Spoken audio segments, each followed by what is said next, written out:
3 months ago, my pet lobster gave birth and gave this army of crayfish to me. Today, 3 months later, this giant crayfish is exactly the same age as this baby little crawfish right here. Now you're probably thinking, Nick, that is not possible. I don't believe you. You be capping in your videos. But to that, I would say, well, look at the proof. I have endless crayfish, and they all look exactly the same because they have the same genetics. Now, that doesn't mean they look identical.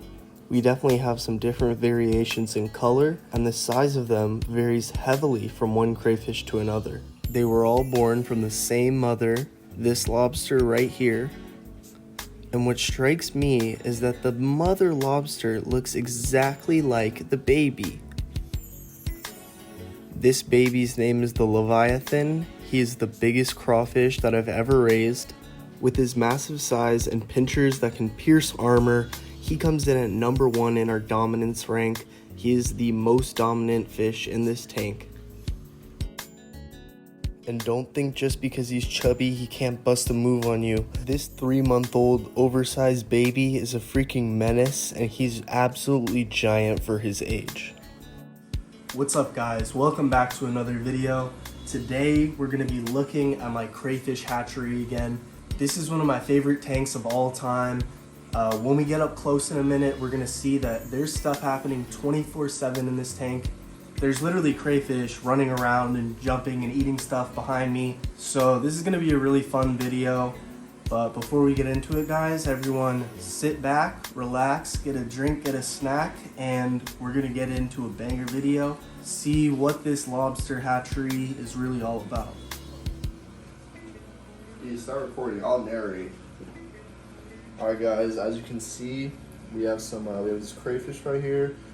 There's some beautiful baby guppies I bred with some really interesting a 99 overall approaches. sick colors. And wow, look at this lobster. Is that a crayfish? Yeah. Holy shit, he's huge. I know.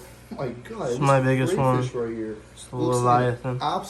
Like an absolute menacing lobster. I think he wants to eat one of the smaller ones. He was gonna attack. Seeing as how huge our biggest crayfish had got, I decided it was a good idea to buy some dragonstone to layer the bottom of the tank. This is so that we can provide more hiding spaces for the little guys and make sure that no one cannibalizes them. I also got some bamboo and live plants, which the crayfish seem to love. They're all climbing on the plants, and some of them even try to get out of the water, which is fine for crayfish. They are semi-amphibious. That means they can go outside into the air. I believe most crustaceans like crabs and lobsters can also go into the air for a short period of time. And I love watching this plant. It's so cute how the fish comes up and checks them out and they're all just hanging on it. And this fish is my male Molly. He's black, but he has a white wife, and they're gonna make some mulatto kids, as these guys are literally swimming together 24/7. They're literally married. This silver lobster is one of my favorites. I would put him at 25 to 30 in terms of dominance in this tank. And this guy's really peaceful. He lets me pick him up and hold him. I hand feed him a lot of the time. And this is because I got him used to this as a little baby. I would pick all these crayfish up and feed them when they were in my hands. And now they're not scared at all. They see my hand as a friendly figure, I guess.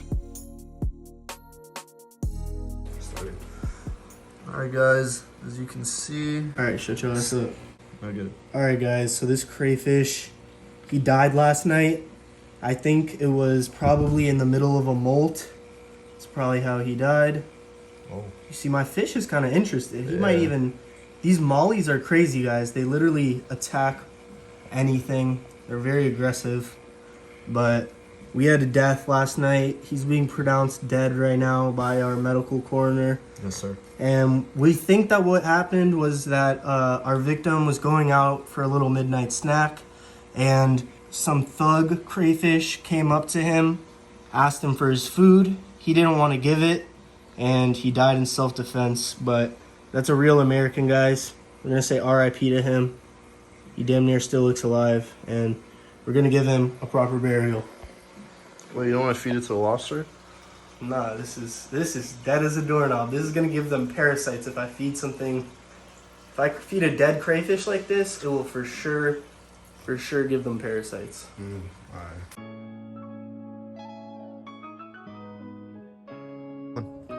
Alright guys, come walk with me. It's time for a proper burial. Okay guys, this looks like a good spot right here. Hopefully a damn raccoon doesn't pop out of here and bite my ass, but we're gonna go ahead and dig into the dirt here. It's important, we need to get 6 inches deep for him. So that's how deep a grave is. We're gonna go put our boy in here. Guys, RIP's in the chat. This is very sad. He damn near looks alive. Like, I thought he was alive, but as you can see here, he's definitely dead. So we're gonna go bury him. We're gonna bury him, guys, under there. And some raccoon will probably eat him at night or something, but that's the circle of life, guys. We're gonna return it to the soil. When I came inside after the funeral, I realized something was off. This crayfish was gasping for air and he looked like he really needed help. Not only that, but our prized super orange crayfish, he had passed away, and I damn near wanted to cry at this point. I was so sad that this crayfish I had just raised for 3 months died. So not only had 3 crayfish passed in the last 24 hours, but this cute little guy was on the brink of death. And it was at this moment that all the YouTube comments, all the Reddit hate, it started to pile up.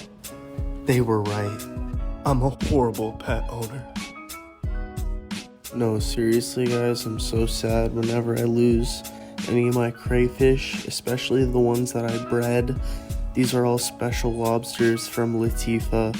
They're my way of remembering her, and I'm not gonna let those Reddit comments get to me. I'm gonna fight back by making the tank even better. I put the crayfish who was close to death under the water, and we were able to get him back to life. We revived him with some oxygen, but it really makes me wonder, why did the crayfish die in the first place? Our nitrates are fine, and it seems like there's plenty of oxygen in the water, so what could have gone wrong? Let me know in the comments if you have any ideas of what could have killed all these crayfish. It was all the bigger crayfish in particular, and that makes me wonder, did they not have enough oxygen? Did they not have enough food? Or was there something in the tank that polluted it? Maybe a metal or some other chemical that took out my biggest crayfish.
Okay guys, so we're gonna feed my fish tank, but first I'm gonna snuggle my dog because she's so cute.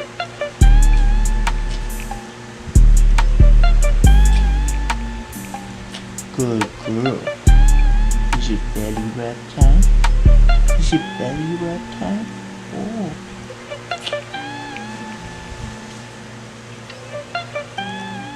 Okay, perfect.